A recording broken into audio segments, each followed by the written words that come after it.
본인이 하고 싶은 것도 굉장히 중요한데 대중들이 원하는 게 뭔가를 찾아라. 저는 그걸 많이 말해주고 싶어요.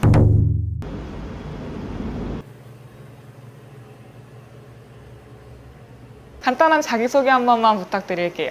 네, 안녕하세요. 로이웨어 본부장 오영찬입니다. 로이헤어 본사 본부장님이시고 네네. 지금 성수점 원장님이시죠? 네네. 그리고 미용 경력이 무려 20년이 넘으셨죠? 와, 뭐 안 해보신 직함이 없으신 것 같아요, 미용계에서. 맞아요. 인턴 총괄 교육자로서도 네네, 맞아요. 교육을 하고 계시고 네. 본부장님께 되게 고민 상담 같은 것도 많이 들어오더라고요. 네, 맞아요. 엄청 많이 들어와요. 공통적인 이야기들이 있을 것 같아서. 기술은 충분히 이제 배워서 머리는 할 줄 네. 알고 하는데 모객을 하는 데 있어서 예전 같진 않게 사실은 워크인으로 들어온다거나 네네. 하는 경우도 거의 없고 1층에 있는 로드샵은 이제 거의 다 없어지고 대부분 2층, 3층으로 올라가다 네. 보니까 마케팅에 관한 질문이 가장 많은 것 같고 근데 마케팅을 하려면 일단 내가 팔고 싶은 게 무엇인가를 설정해야 맞아요. 되는 거잖아요. 맞아요. 우선적으로 초급 디자이너 분들이 제일 네. 막막할 것 같아요. 네네. 우선은 첫 번째로 해야 될 거는 내가 하고 싶은 거랑 대중이 좋아하는 거가 뭔지를 좀 찾는 게 가장 중요한 것 같아요. 컨셉 설정이 필요하고 네. 두 번째로는 걔를 리서치하는 게 굉장히 중요해요. 그리고 세 번째는 텍스처를 설정하는 거거든요. 네. 하나하나 쪼개서 말씀을 드리면 네. 컨셉 설정은 뭐 여성스러운 스타일을 할지 아니면 뭐 힙한 스타일을 할지 아니면 뭐 요즘 말만 따라 뭐 쇠맛 나는 트렌디한 스타일을 네네네. 할지 두 번째는 이제 리서치. 내가 만약에 여성스러운 스타일을 하고 싶다. 그 여성스러운 스타일을 가지고 있는 계정을 5개 정도 뽑아서 네. 그 5개 계정에서 나오는 공통 분모가 있을 거예요. 저는 그거는 기본이라고 보거든요. 그 부분을 찾아내서 내 거에 우선은 접목을 시키는 거. 텍스처 설정. 여기서 가장 많이 실수를 하시는데 대부분은 텍스처 설정을 제일 앞에 둬요. 자기 컨셉이나 이런 것보다 네네네. 자기 색깔을 더 많이 넣으려고 해요.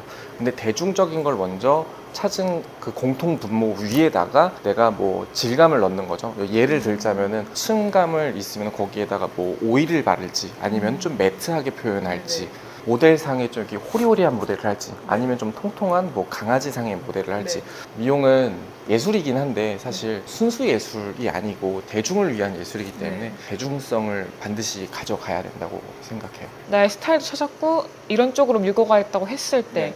그러면 나의 스타일을 좋아하는 고객들을 만나야 되잖아요. 맞아요. 첫 번째는 소개 고객이야. 그건 무조건. 왜냐면은 내가 좋아하는 고객인데 그 고객이 나한테 어떤 다른 고객을 소개시켜준다. 그러면 진짜 나랑 잘 맞을 수밖에 없거든요. 여기 이제 주안점은 마케팅. 신규 고객이 내 포트폴리오를 보고 내 색깔을 좋아하는 사람을 모으고 싶은 거잖아요. 가장 중요한 딱 3글자가 있어요. 추구미. 예를 들어 말을 하자면은 포트폴리오가 상품을 나열한 것처럼 이렇게 있으면서 나는 여백이 있는 고객이 있으면 좋겠어 하고 하면 맞지 않겠죠.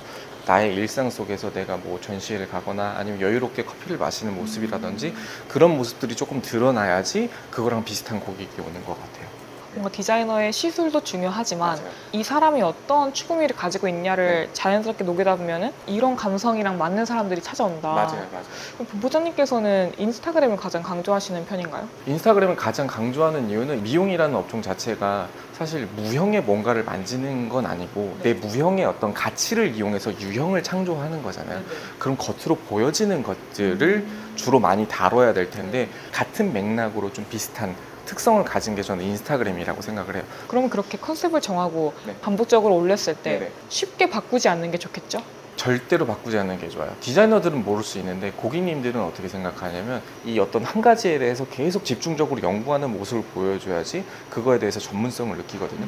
근데 이거 했다가 저거 했다가 이거 아닌가 보다 저거 했다가 자꾸 이걸 바꾸게 되면은 그걸 보는 사람 입장에서도 전문성이 떨어진다고 느낄 수밖에 없어요. 펌끼리는 그래도 좀 상호 보완 관계를 갖는 디자인 매칭이 있고 펌과 컬러는 좀 매칭이 안 맞아요. 뭐 만약에 테슬펌이랑 빈티지 단발펌 뭐 이런 것들은 서로 상호 매칭이 되는 애들이거든요. 고정 고객님들도 얘네를 보면서 계속 이걸 해볼까 저걸 해볼까 이렇게 생각할 수도 있고 이 사람은 단발을 잘하는 사람이구나. 단발 디자인 자체를 전문성으로 가져가는구나. 자연스럽게 시그니처로 넘어갈 것 같아요. 맞아요. 무조건 시그니처로 넘어가죠. 그래서 이제 시그니처를 정해라라고 하는 네. 게 물론 미용인은 뭐 거의 대부분의 시술을 잘하는 게 다 기본 잘하죠. 역량이지만 네.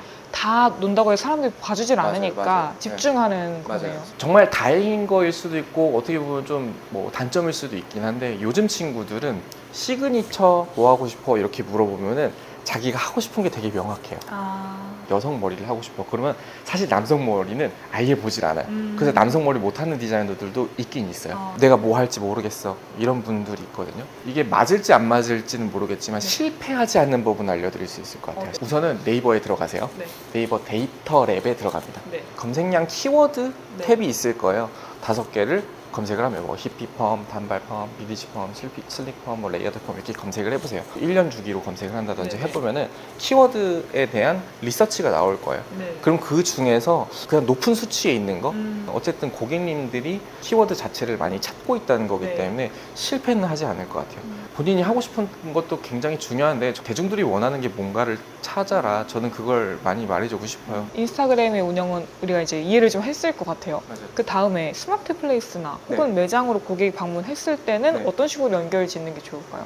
인스타그램은 좀 불특정 다수를 향해서 던지는 느낌이라면 네이버 플레이스까지 들어왔다는 거는 이미 나한테 어느 정도에는 호감을 느끼고 있다는 네. 거기 때문에 거기서 확 잡을 수 있는 클로징을 해줘야 돼요. 당신 이거 보고 왔죠? 난 이걸 정말 잘하는 사람입니다. 보세요. 제 리뷰를 보세요. 주르르르. 네이버 플레이스에 있는 소개말부터 걔랑 같이 일맥상통하게 연결을 시켜줘야 되고 고객님들한테 이제 리뷰를 받을 때도 내가 전문성으로 강조하고 싶은 부분 그리고 내 이름이 누군지 그러면 고정 고객으로 만드는 팁도 좀 있을까요? 운영자의 입장에서 말씀을 드릴 수도 있을 것 같고 디자이너 입장에서도 말씀을 드릴 수 있을 것 같은데 네. 첫 번째는 선물권을 하시는 걸 좀 추천을 드리고 싶어요. 왜냐면 초급 디자이너 분들이 본인만의 킥을 가지고 있거나 그게 되지 않았으니까 초급 디자이너일 거라고 저는 생각을 하거든요. 매장에 있는 그런 시스템들을 많이 이용을 해주는 게 좋아요. 저는 가장 중요한 순간을 딱 2번을 보거든요. 네. 첫 번째는 고객님이 기대감을 가장 많이 갖는 상담 시간에서 정말 내 모든 혼신을 다해서 두 번째는 배웅을 할 때 이렇게까지 하진 않아도 괜찮긴 한데 네. 저는 엘리베이터 타고 내려가서 출구까지 나간 적도 있어요. 내 시야에서 사라질 때까지 안녕을 하는 경우도 저는 아직도 종종 있거든요. 네. 나가면서 이제 그냥 아무 말도 없이 나갈 순 없잖아요. 그때 꼭 해야 되는 말이 있어요. 고객님한테 한 달이나 2달 뒤에 꼭 방문해야 되는 시기 있잖아요.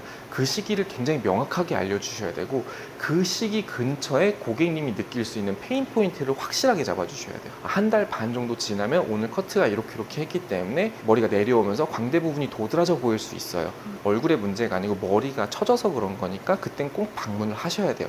어느 날 갑자기 봤을 때 오늘 왜 이렇게 못생겼지 이렇게 생각할 수 있잖아요. 그럴 때 헤어가 생각나도록 나갈 때 그런 말을 하니까 여운이 되게 깊게 남을 것 같아요. 여운이. 그럼 이제 초급 디자이너 시절에 네. 좀 어떤 목표를 가지고 있으면 좋을까요?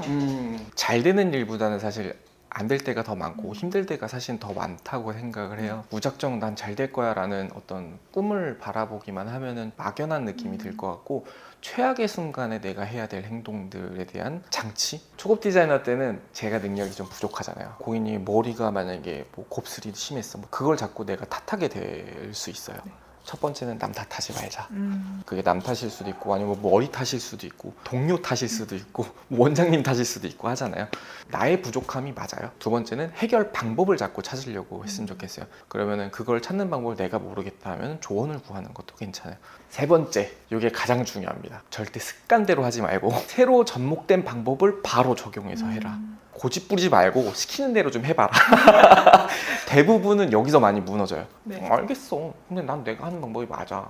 맞는 것 같은데 왜 자꾸 저런 말을 하지? 초급 디자이너 때는 피드백을 받으면 어떤 사람의 개인 견해가 아니고 공통적인 의견이라면 그거는 기준이다라고 저는 봐요. 네. 내가 그 기준에 아직은 부족한 부분이 있는 거구나. 그럼 내가 받아들여야지 라고 생각하고 접목된 방법으로 바꿔서 실행하는 거. 일단 내가 초급 디자이너라는 것 자체가 아직은 잘 모르는 거니까 맞아요. 너무 막 부정적으로 생각하지도 말고 네. 그냥 잘 모르는구나. 맞아요. 사실 너무 많은 디자이너가 주변에 있고 맞아요. 막 보이잖아요. 네. 열등감도 들 수도 있고 맞아요. 많이 비교하게 될 것 같아요. 맞아요. 어떻게 보면 시샘인 거잖아요. 천성을 바꾸진 못해요. 시샘이 있는 거는 욕심이 있는 거긴 하거든요. 되게 솔직하게 이야기하는 게 좋은 것 같아요. 선생님 그거 펌 어떻게 한 거예요?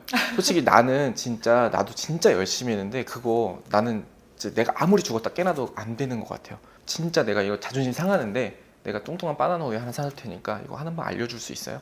편하게 해서 이 사람의 노하우나 이런 거를 좀 배우는 것도 방법이고 그거를 자기가 시샘하면 시샘한다. 편하게 솔직하게 이야기를 해야지 본인의 마음도 치유가 되고 그러면서 좀 성장해 나가는 것 같아요. 1화에서는 이제 초급 디자이너 분들을 위한 방향성 설정과 여러 네. 가지 팁들을 나눴고 이제 2화에서 또 네. 다른 이야기 나눠보도록 하겠습니다. 네, 감사합니다.